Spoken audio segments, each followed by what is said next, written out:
Shalom saudaraku, salam sejahtera dalam kasih Kristus. Jumpa lagi dengan saya, Didi Duli. Kita akan baca berapologetika bersama-sama di channel ini. Jesslyn sudah lama tidak muncul ya.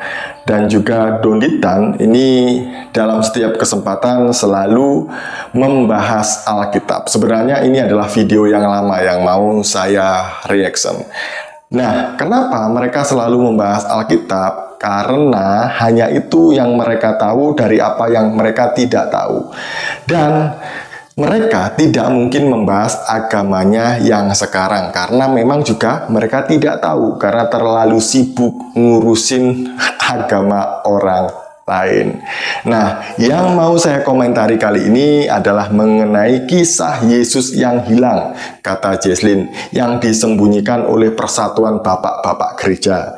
Dan menurut Donditan, kemudian dia menyambung bahwa enggak, kisah itu ada di sebuah Injil yang namanya Injil Thomas, dan itu sama isinya dengan Al-Quran, kata Donditan. Sebelumnya mari kita bersama-sama melihat video berikut ini. Mau nanya, waktu Jesslyn masih di Kristiani, kabarnya waktu kisah Yesus hilang di umur 13-30 itu pernah mencari nggak? Tentang gini.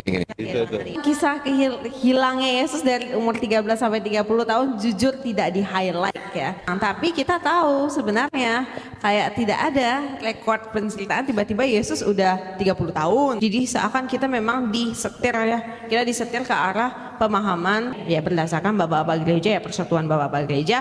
Oh, memang begini ceritanya dan begini yang diajarkan. Saya tambahin ya.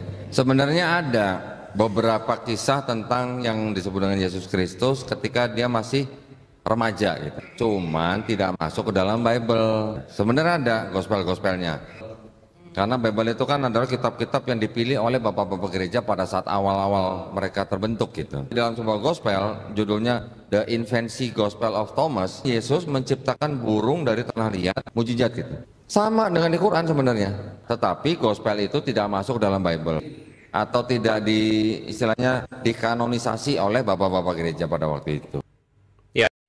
Jesslyn ini adalah mualaf yang dinaikkan oleh Ustadz Ipung sekitar 1 tahun yang lalu kalau tidak salah ya, yang katanya dia ini mualaf yang dibaptis sampai 7 kali waktu dia jadi Kristen. Ini wow, membagongkan, dan di luar Nurul ada orang dibaptis sampai 7 kali. Ini benar-benar mempermainkan baptisan ya.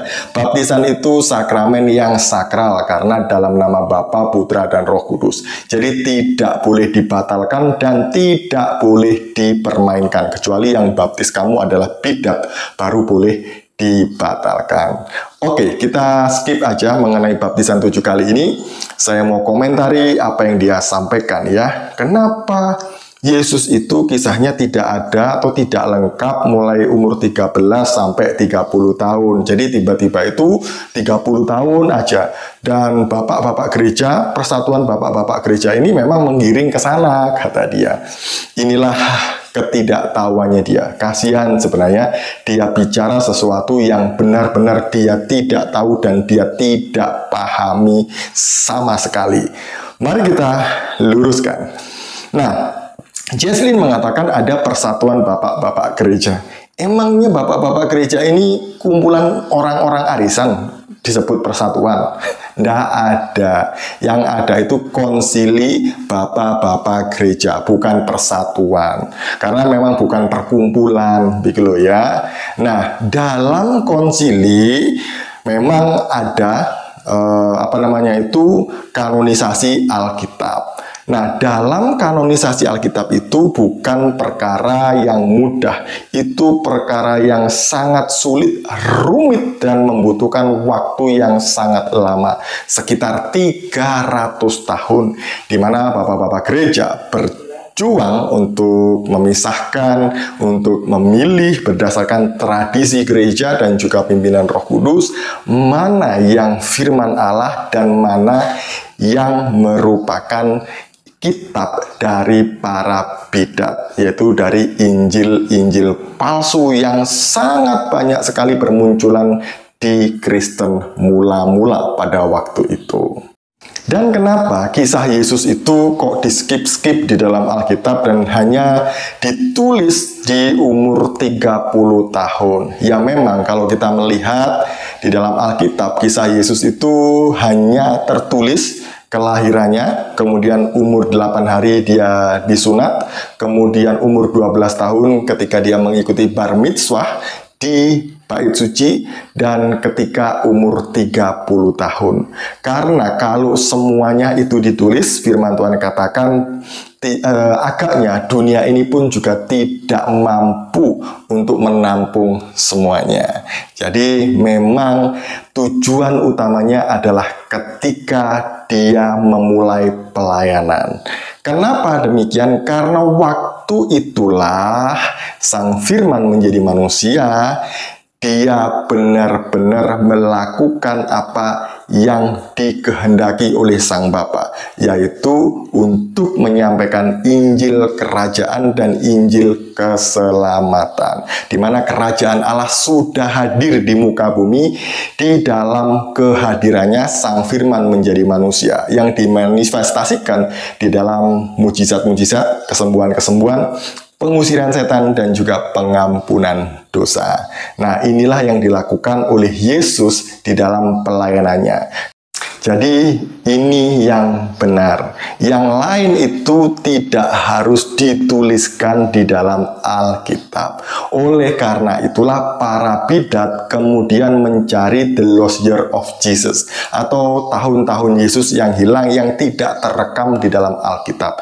Sehingga mereka mengarang cerita-cerita palsu tentang kehidupan masa kecil Yesus yang sama sekali tidak pernah ditulis oleh para rasul dan tidak ada di dalam tradisi gereja. Jadi mereka hanya mencari-cari, mengarang-ngarang saja kisah Yesus yang tidak ada di dalam Alkitab.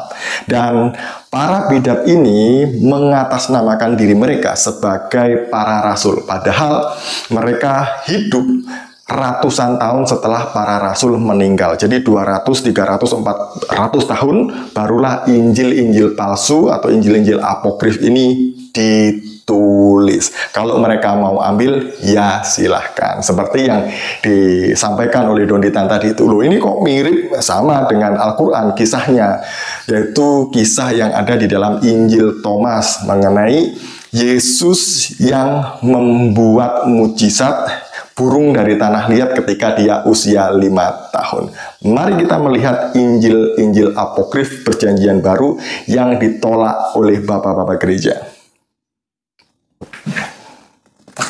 Di dalam kitab ini, kitab apokrif Perjanjian Baru, ini saya punya kitabnya, khusus kitab-kitab apokrif, Injil-Injil palsu. Saya ada contoh ini yang saya ambilkan adalah di sini ya. Di sini ada mengenai kisah kelahiran Yesus di bawah pohon kurma. Ini ada di Injil palsu Matius, The Gospel of Pseudo Matthew, di pasal 20. Di sini dijelaskan bahwa Maria itu melahirkan bayi Yesus di bawah pohon kurma. Ini ada di Injil palsu Matius. Kemudian ini ada di Injil Thomas, The Infancy Gospel ya. Di sini dikatakan bahwa Yesus membuat burung dari tanah liat di pasal 27. Jadi di sini diceritakan bahwa dia mengambil lempung tanah liat, kemudian dia membuat menjadi 12 burung gereja di hari Sabat. Kemudian di sini juga ada Injil palsu Thomas lagi di pasal yang ke-36. Di sini ketika Yesus umur 7 tahun dikatakan membuat mainan figur yang berbentuk burung, jadi binatang dari tanah liat, dan kemudian dia membuatnya berjalan, terbang, dan makan. Nah, ini menurut Injil-Injil palsu tersebut. Kalau memang Donitan mengatakan ini mirip, mengatakan ini sama dengan Quran, ya itu terserah Donitan ya. Tapi kami menolak Injil-Injil palsu ini karena Injil-Injil ini memang ditulis sebelum Islam hadir. Memang ini ditulis ratusan tahun setelah para rasul meninggal. Jadi tidak mungkin kan 200, 300, 400, 500 tahun kemudian ada para rasul bangkit dari kubur, tiba-tiba menulis Injil dengan cerita-cerita yang berbeda dengan Injil yang ditulis oleh mereka dahulu. Ini sangat bertentangan ceritanya dengan Alkitab.